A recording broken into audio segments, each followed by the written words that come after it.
그럼 만약에 갑자기 변호사를 못하게 되면 아예 법적으로 일할 수도 없어지면 그러면 뭐 하고 싶어? 미지의 서울이 차츰 해피엔딩으로 마무리되려 하나 싶었는데 갑자기 호수의 귀가 안 좋아지면서 급슬픈 결말을 걱정하게 되었어요.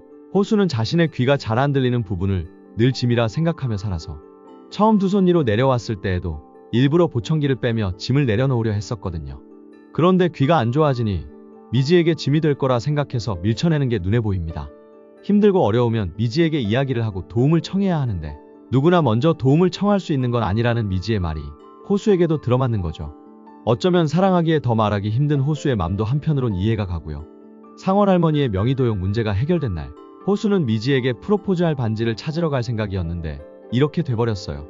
귀가 안 들리는 시점도 참. 사랑하는 사람의 반지를 주문한 곳에 전화를 듣지 못함을 통해 알게 되는 설정이라니. 미지의 서울은 호수에게 너무 가혹한 드라마 같습니다. 어릴 때 부모를 모두 다 잃게 되고 자신의 몸도 만신창이가 되고 이제 미지를 만나 조금은 행복을 알게 되려나 했는데 그나마 한쪽에 남은 청력까지 잃게 하려 하네요.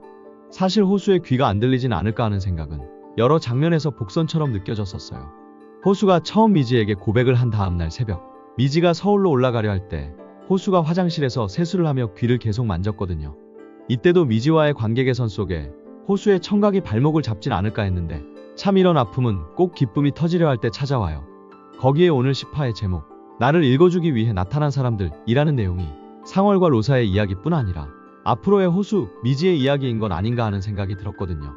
그런데 진짜 상월 할머니는 알면 알수록 미래와 미지 그리고 호수까지 모두를 담아내고 있는 사람으로 느껴집니다. 이어지는 상월 할머니의 회상신을 보면 글을 못 읽는 상월을 위해 로사가 책을 읽어주는 장면이 나와요. 이 부분 역시 앞으로의 미지, 호수의 관계가 아닐까 합니다. 작가분께서 호수의 청각이상을 마지막에 부각시킨 이상 단순히 일시적 이상으로 마무리되진 않을 듯해요. 정말 싫지만 결국 호수는 청각을 잃게 되고 미지랑 같이 다른 일을 하게 될 것 같아요. 이 부분 역시 또 하나의 복선이 있어요. 미지가 할머니 그리고 엄마를 걱정하며 두 손 위에만 있다가 엄마의 허락을 얻고 좀 더 가벼운 마음으로 서울에 왔지만 자신이 해야 할 일을 찾지 못한 채 조급한 마음으로 식당 1등을 빨리 구하려 했잖아요. 그때 호수는 미지에게 하고픈 일을 찾아보라는 조언을 해요. 거기에 미지가 이런 말을 하죠. 갑자기 변호사를 못하게 되면 아예 법적으로 일할 수도 없어지면 그러면 뭐 하고 싶어? 결국 이 물음이 재활을 시작한 호수가 어떤 일을 찾게 될지 묻는 물음이 될 것 같아요. 호수와 미지가 사건의 해결 속에 또 다른 위기를 맞았다면 미래는 이제 싸움을 승리로 이끌 희망이 보이고 있어요. 제작진분들이 참 재밌는 게 매 상황마다 뭔가를 숨겨놔요.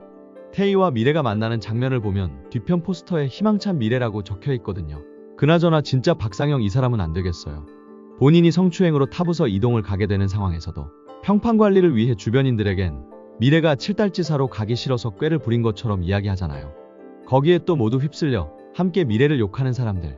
그런데 여기에 또 하나의 희망적인 건 박상영과 바람을 피웠을 것으로 예상되던 이효경 선임이 살짝 의구심을 품기 시작했다는 거예요.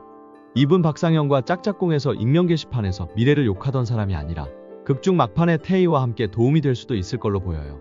어쩌면 드라마에서 일깨워준 것처럼 저 역시 첫인상으로 이효경 선임을 안 좋게 봤던 것 같고요. 딸기밭 세진이 미래에게 미국행을 제안했지만 미래는 현 상황을 마무리하지 않고는 움직이지 않을 듯 하고요. 미래의 말처럼 그냥 떠나버린다면 다들 도망쳤다고 생각할 거니까요. 아 그리고 쿠키 영상처럼 막판에 나온 미지의 꿈 이야기. 이거 왠지 태몽 같지 않나요? 이호수. 남자였습니다. 그 와중에 미지의 이야기를 다 듣고 말하는 호수의 반응. 그러니까 동물을 때린 거야? 이 남자 어떻게 하면 좋나요? 미지의 서울. 이제 한 주 남았는데요. 드라마를 통해 참 많은 걸 깨닫게 된 미지의 서울인 것 같습니다. 저는 아마 이 영상이 미지의 서울 마지막 예고 영상이 되지 않을까 하네요. 그동안 예고톡톡과 함께 영상 봐주신 분들 모두 감사합니다. 다음에도 다른 드라마로 또 함께 공감하며 찾아뵐 수 있도록 할게요. 구독 부탁드려요. 감사합니다. 예고톡톡.